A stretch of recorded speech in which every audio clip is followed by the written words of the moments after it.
말씀을 증거하겠습니다. 우리 옆에 분과 한번 인사 한번 해볼까요? 잘 오셨습니다.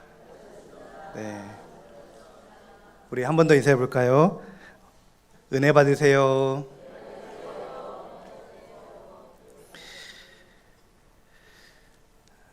이 자리에 설 때까지, 또 이렇게 인사를 시킬 때까지 되게 많은 고민을 했어요.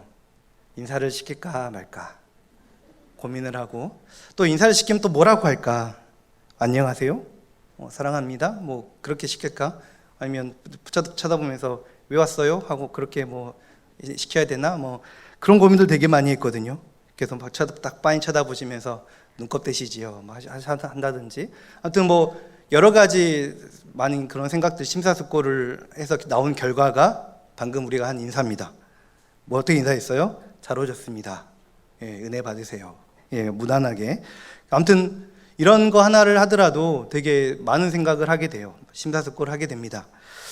우리도 마찬가지죠. 어떤 행동을 하기 전에 우리가 심사숙고를 해야 된다라는 말에 어떻습니까? 동의하십니까? 왜 동의하시죠? 왜 우리가 어떤 행동을 하기 전에 심사숙고를 해야 됩니까? 우리가 괜히 섣불리 그렇게 행동하다가 잘못하면 실수할 수도 있으니까. 그래서 한 번 생각해보고 또 두 번 생각해보고 계속해서 생각을 하다가 우리가 어떤 행동을 하게 되는 것이죠. 그러나 여러분, 신앙의 영역들, 그러니까 믿음의 영역에서는요, 좀 이야기가 달라요. 생각에 머물러 있기보다는 행동을 좀 빨리 해야 됩니다. 계속해서 심사숙고만 하고 있다가는 우리의 믿음은 제자리 걸음이거나 아니면 퇴화할 수밖에 없어요.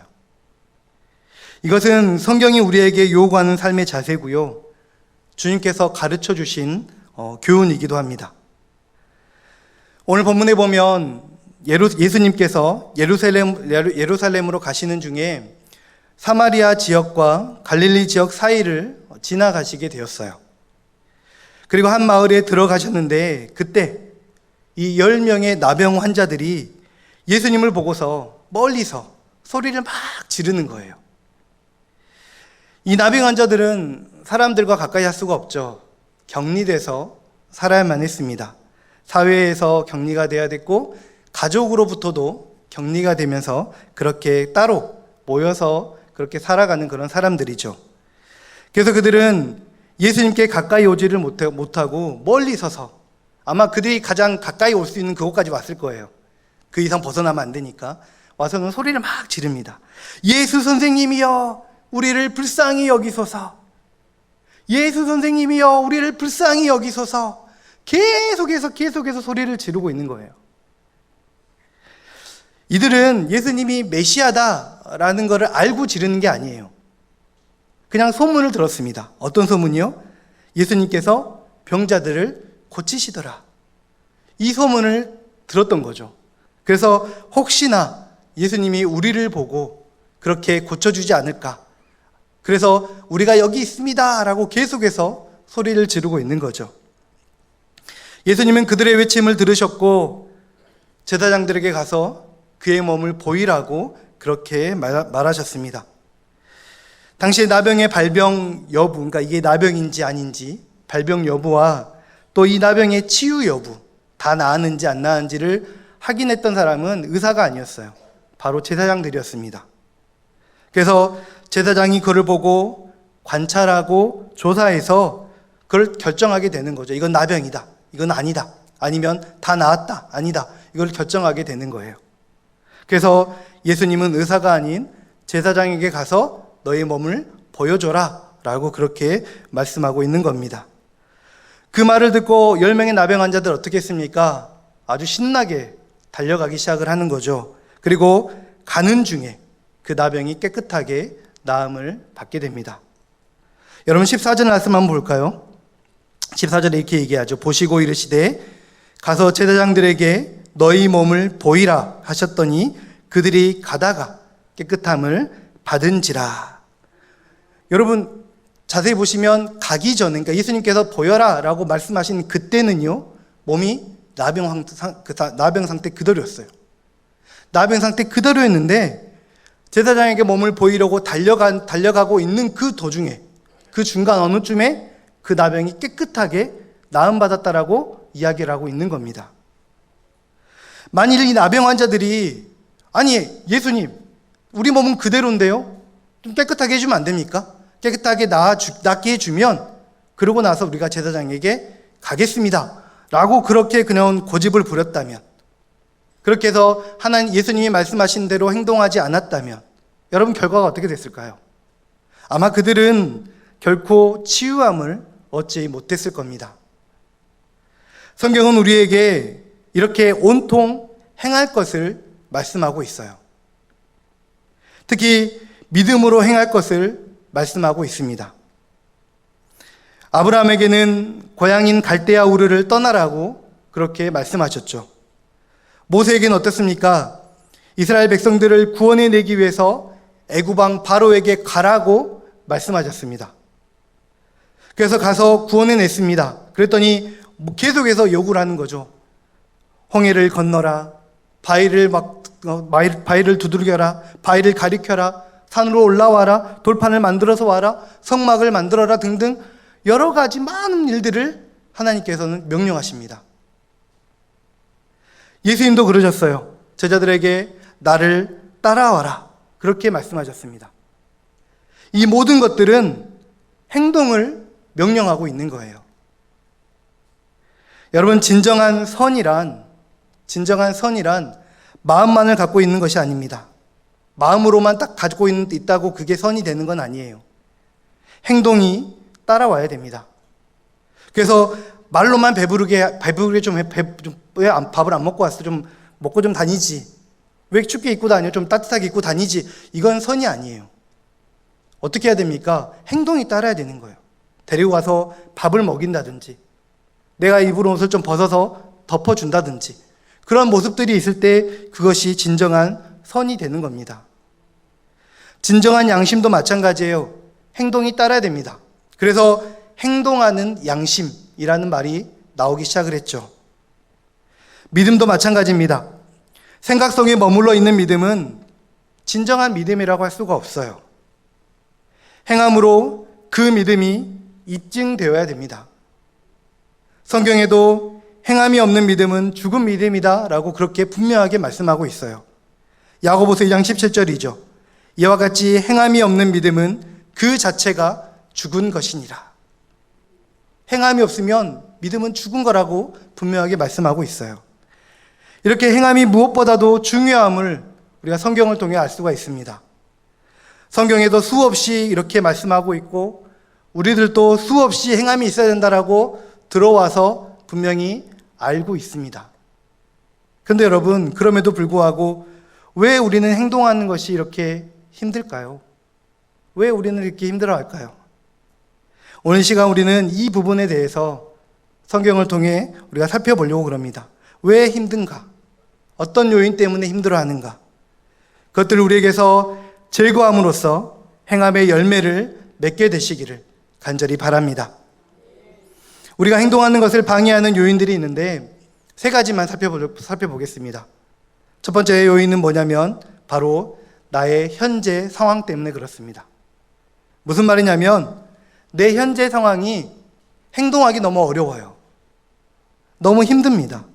행동하기에는 내 상황이 지금 열악하고 내 상황이 불가능에 가까워요. 10명의 나병 환자들에게 예수님께서 내 몸을 제사장에게 보이라라고 그렇게 말씀하셨을 때 아까 말씀드렸지만 여전히 그들은 나병을 가지고 있었습니다. 나아진 게 아니에요.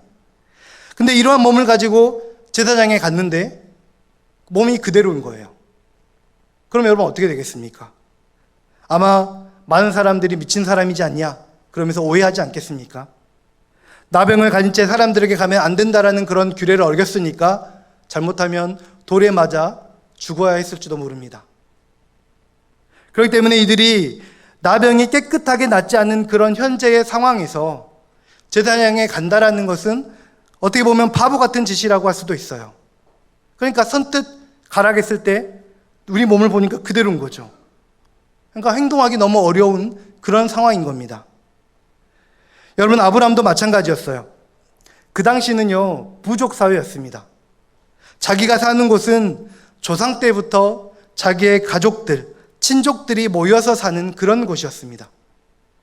자기의 조상들이 살아왔고 자기도 태어나서 자라온 그곳이에요. 그리고 자기의 친척들이 모여서 그렇게 돕고 살아가고 있는 그런 땅입니다. 근데 그런 땅을 떠난다라는 것은 당시 아브라함의 상황 속에서 볼 때 너무나도 어려운 일이에요. 너무나 힘든 일입니다. 그 당시에 부족 간의 싸움이 있을 때 나를 막아줄 수 있는 사람은 누굽니까? 나의 친척들이에요. 같이 부족을 형성하고 있는 나의 가족들입니다. 그런데 그들을 버리고 그들을 떠나서 다른 곳으로 간다? 그러면 맹수들이나 다른 부족이나 다른 사람들이 공격해 왔을 때 나를 막아주는 사람이 전혀 없는 거예요. 내가 스스로 막아야 되는 그런 상황인 거죠. 그러니까 아주 위험한 그런 일이었습니다. 또한 이스라엘 백성들이 요단강을 건너서 가나안 땅에 들어가야 되는 그런 시점이 왔어요. 근데 그때가 어떤 때였냐면 보리와 밀을 거두는 그런 시기입니다. 다른 말로 하면 요단 강물이 엄청나게 불어나서 강둑에도 넘쳐날 정도로 그렇게 불어나는 그런 시기였어요. 그러니까 그때 제사장들과 백성들이 요단강에 발을 담근다라는 것은 너무나 위험한 일인 거죠. 잘못하면 그 물살에 휩쓸려서 전부 다 몰살될 수밖에 없는 그런 상황에 빠질 위험성이 있는 아주 큰 그런 상황인 겁니다. 그러니까 인간적으로 볼 때는 불가능한 그런 상황인 거예요. 우리가 처한 환경을 자꾸만 바라보고 생각한다면 행함이 나올 수가 없습니다. 수요 예배에 나오신 여러분들, 그래서 저는 여러분들을 축복하고 싶어요. 여러분 생각해 보세요. 직장에서 그렇게 많은 일들을 하고 왔어요. 얼마나 피곤합니까? 밖에 비도 와요. 빨리 집에 가서 침대에 좀 누이고 싶고, 빨리 몸 좀 씻고 싶고, 아니면 다른 어떤 뭔가를 좀 즐기고 싶고, 친구와 만나고 싶고, 가족과 좀 지내고 싶고, 좀 쉬고 싶은데, 그런 상황이잖아요. 그런데 나온 거예요.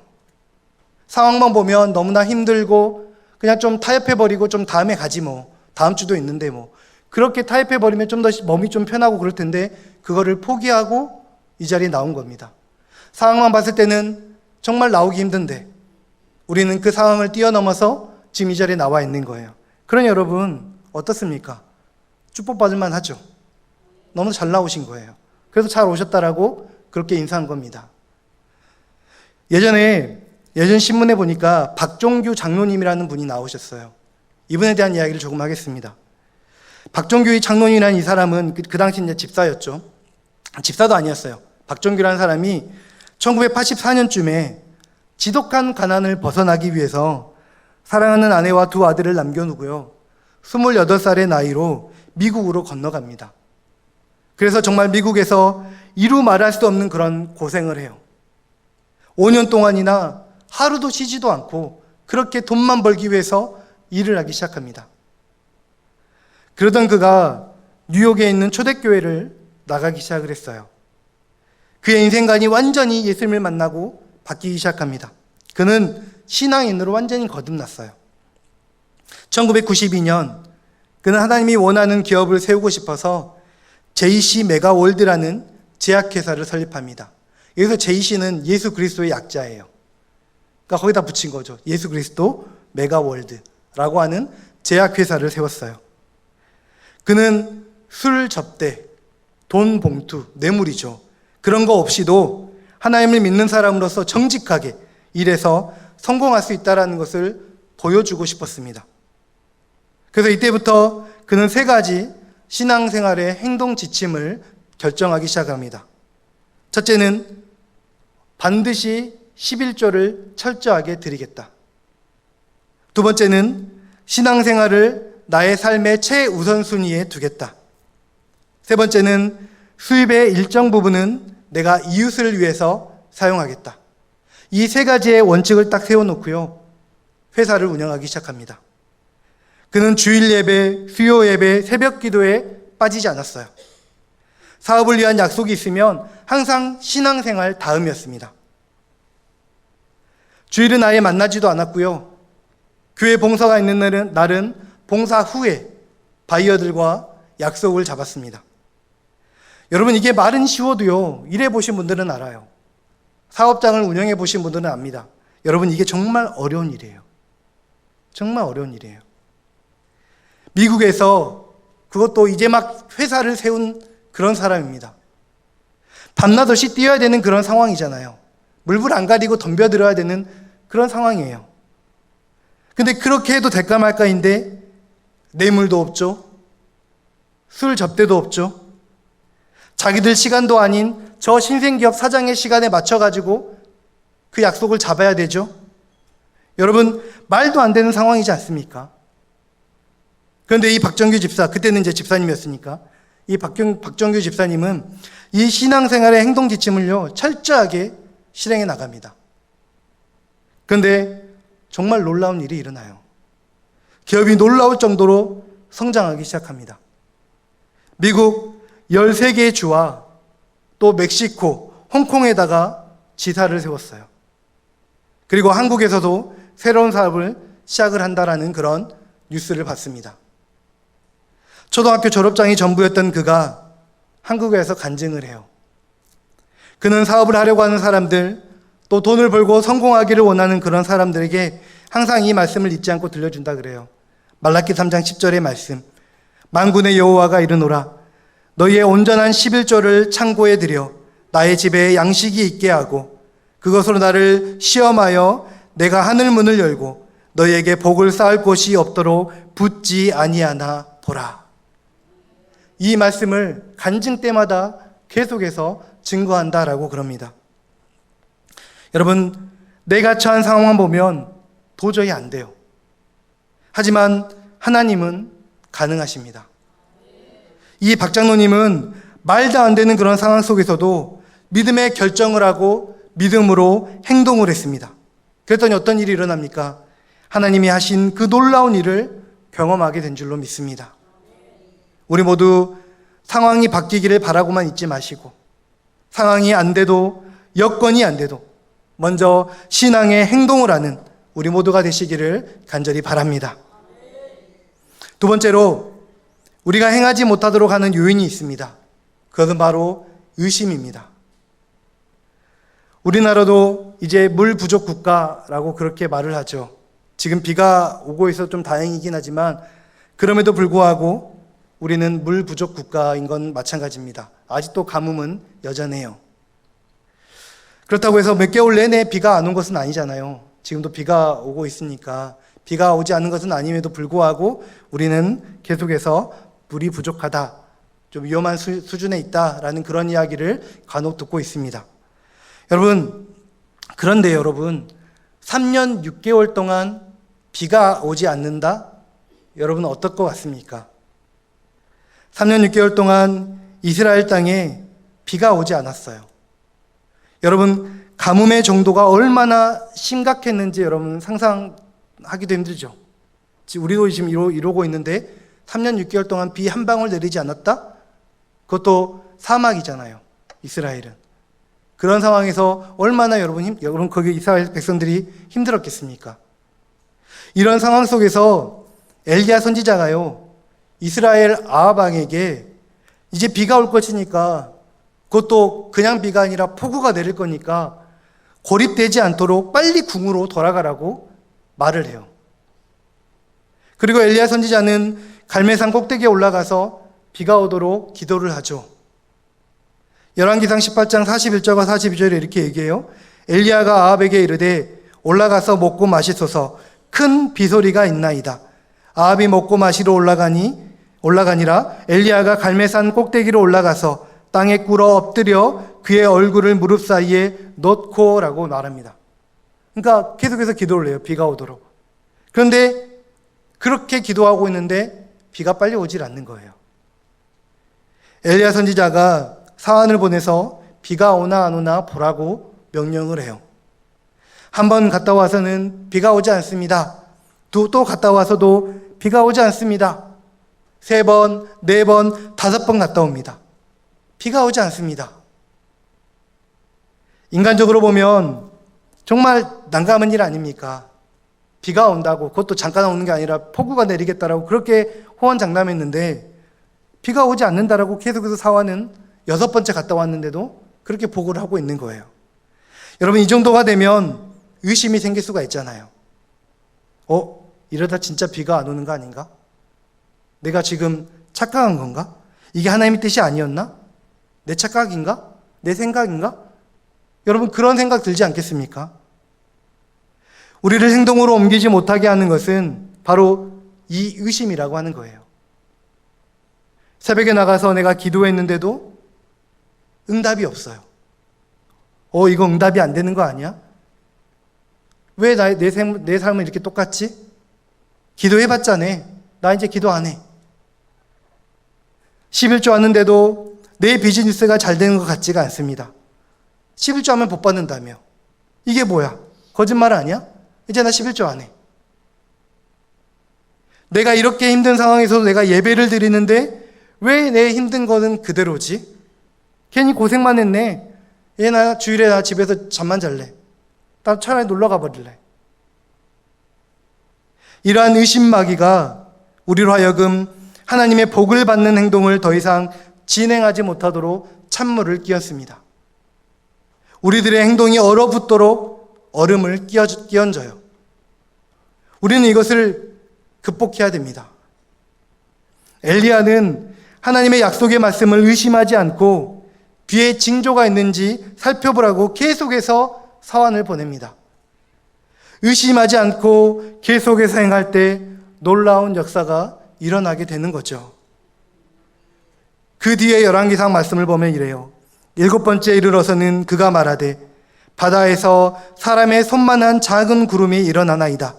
이르되 올라가 아합에게 말하기를 비에 막히지 아니하도록 마차를 갖추고 내려가소서 하라 하니라. 조금 후에 구름과 바람이 일어나서 하늘이 캄캄해지며 큰 비가 내리는지라. 아합이 마차를 타고 이스라엘로 가니라고 말합니다. 우리로 하여금 생각에만 머물게 하고 더 이상 행동으로 못 나가게 하는 의심을 제거하시기를 바랍니다. 그리고 계속해서 행하시기를 바랍니다. 그러면 하나님이 일하시고 놀라운 그런 역사들이 일어나게 되는 것을 우리가 직접 체험하게 될 줄로 믿습니다. 마지막으로 우리가 행하지 못하도록 하는 요인이 뭐냐면 바로 교만입니다. 우리는 우리의 생각과 경험으로 모든 것을 다 판단하고 결정하려고 하는 그런 경향들이 있습니다. 그래서 이것이 내 마음에 드느냐 안 드느냐로 모든 걸 다 결정하려고 하는 그런 모습들이 있어요. 아람 나라의 군대 장관 나아만 이야기, 여러분 한 번쯤 다 들어보셨죠? 이 나아만 장군은요, 너무나 뛰어난 장군이었어요. 그런데 한 가지 약점이라 그럴까요? 단점이라 그럴까요? 하나가 있었는데 그게 뭐냐면 바로 그가 나병에 걸려 있었습니다. 그 당시 아까 말했죠, 좀 전에 처음에도 말했지만 나병에 걸리면 이 병을 고칠 수가 없어요. 그리고 이 병 때문에 다른 사람들과 함께 할 수가 없습니다. 하지만 뛰어난 장군이었기 때문에 그것을 약간 좀 덮어두고 아마 전장에도 나가고 그렇게 했던 것 같아요. 이 사람이 한평생 멸시와 천대 속에서 가족들로부터 격리되어 살아와야 될 이 인생이었지만 그래서 어떻게든 고쳐보려고 했는데 안 되는 거죠. 근데 이 나아만 장군에게 이스라엘에 용한 사람이 있다라는 소문이 들립니다. 강대국 아람 나라의 실세잖아요. 이 군대 장관 나아만이 이스라엘 찾아와서 그 용한 사람을 만나요. 그런데 선지자라는 사람은 낯짝도 보여주지도 않습니다. 그리고는 쪼르르 4만 달랑 보내가지고는 그러는 거예요. 요단강에 가서 7번 씻으시오. 그럼 깨끗하게 나은다요. 딱 그러고 막 말아버리는 거예요. 와, 너무나 기가 막힌 거죠. 황당한 거죠. 이 나아만 장군은요, 너무나 화가 났습니다. 자존심이 너무나 상했어요. 상한 것도 이만저만 상한 게 아닙니다. 이게 바로 여러분 교만이에요. 감히 나에게 친히 내가 나병을 고치려고 이렇게 먼 걸음을 해서 이렇게 왔는데 와서 극진히 모셔가지고 들어가서는 언제 그러셨냐? 어디가 불편하시냐? 어떻게 해드릴까? 그렇게 물어도 보고 또 뭐 기도를 하든 뭐 제사를 드리든 뭔가 뭐 흔들든 뭐 그렇게 해서라도 좀 고쳐야 되고, 또 그렇게 한 다음에 뭔가를 좀 이렇게 했으면 좋겠습니다 라고 시켜야 그나마 좀 낫겠는데, 근데 어떻게 합니까? 나만의 장군의 교만, 여러분 한번 보시겠습니까? 열왕기하 5장 11절과 12절 말씀 이렇게 얘기를 해요. 나아만이 노하여 물러서며, 완전히 화가 났어요. 그래서 물러가면서 이렇게 말합니다. 내 생각에는 그가 내게로 와서 나와서서 그의 하나님 여호와의 이름을 부르고 그의 손을 그 부위 위에 흔들어 나병을 고칠까 하였도다. 아까 말한 그대로잖아요. 그죠? 그가 와가지고 극진히 모셔 들어가서 하나님의 이름을 불러가면서 뭔가 좀 기도도 하고 뭔가 좀 만져도 주기도 하고 상처에 뭔가 좀 치료 뭐 발라주기도 하고 그렇게 하면서 기도하면서 그렇게 하기를 원했는데 그렇게 하지 않았다라고 하는 거예요. 그러면서 뭐라 합니까? 다메섹강 아바나와 바르발은 다메섹강 이름인 것 같아요. 다메섹강의 아르바와 바르발은 이스라엘 모든 강물보다 낫지 아니하냐, 깨끗하지 아니하냐, 내가 거기서 몸을 씻으면 깨끗하게 되지 아니하랴 하고는 몸을 돌려 분노하여 떠났다라고 얘기합니다. 너무나 화가 난 거예요. 그 선지자가 안 죽은 게 다행인 거죠. 정말 화를 내면서 갑니다. 여러분, 교만은요, 문제 해결의 행동으로 나가는 것을 막아요. 그런데 나아만은 종들을 참 잘 만난 것 같아요. 그 종 때문에 나아만이 살아나게 되죠. 그 종이 뭐라고 얘기합니까? 그 종들이 나와서 말하여 이르되 내 아버지여, 선지자가 당신에게 큰 일을 행하라 말하였다면 행하지 아니하였으리이까? 하물며 당신에게 이르기를 씻어 깨끗하게 하라 함이리이까? 하니, 뭐라 얘기합니까? 아니, 장군님, 당신에게 이것보다 더 큰 일, 더 어려운 일을 시켰더라면 안 했겠습니까? 하지 않았겠습니까? 그런데 하물며 당신에게 가서 물에 씻으라 하는 게 뭐가 어렵습니까? 한번 해보고 정 안 되면 가도 죽입시다. 성경에 나와 있진 않지만 아마 그렇게 회유하지 않았을까 싶어요. 아무튼 나아만이 그 말을 들어요.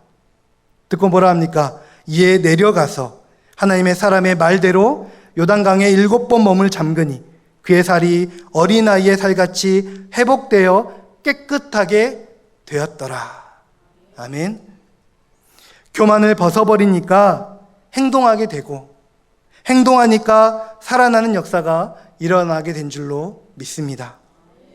교만을 벗어버리고 하나님의 말씀에 엎드려서 순종하는 우리 모두가 되시기를 간절히 바랍니다. 그러게 되면 우리의 문제를 하나님이 깨끗하게 해결해 주실 줄로 믿습니다. 말씀을 마치려고 합니다. 사랑하는 성도 여러분, 혹시 치유가 필요하신 분이 계십니까? 회복이 필요한 분이 계십니까? 어쩌면 부흥이 필요한 분이 혹시 이곳에 계십니까? 아니면 성공이 필요한 분이 계십니까? 하나님은 우리에게 이 모든 것들을 주시기를 원하고 계십니다. 우리는 행함으로 이 모든 것들을 취할 수가 있습니다.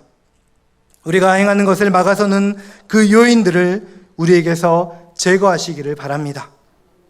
우리의 처한 상황만 탓하는 그런 모습들을 버리고 그 상황 속에서도 나와 함께 하시는 그 하나님을 바라보시기를 바랍니다. 의심을 버리고 교만을 버림으로 행동하는 신앙인들이 다 되시기를 바랍니다. 그래서 치유와 회복, 부흥과 성공을 체험하고 경험하는 우리 모두가 되시기를 주님의 이름으로 부탁을 드립니다. 기도하겠습니다.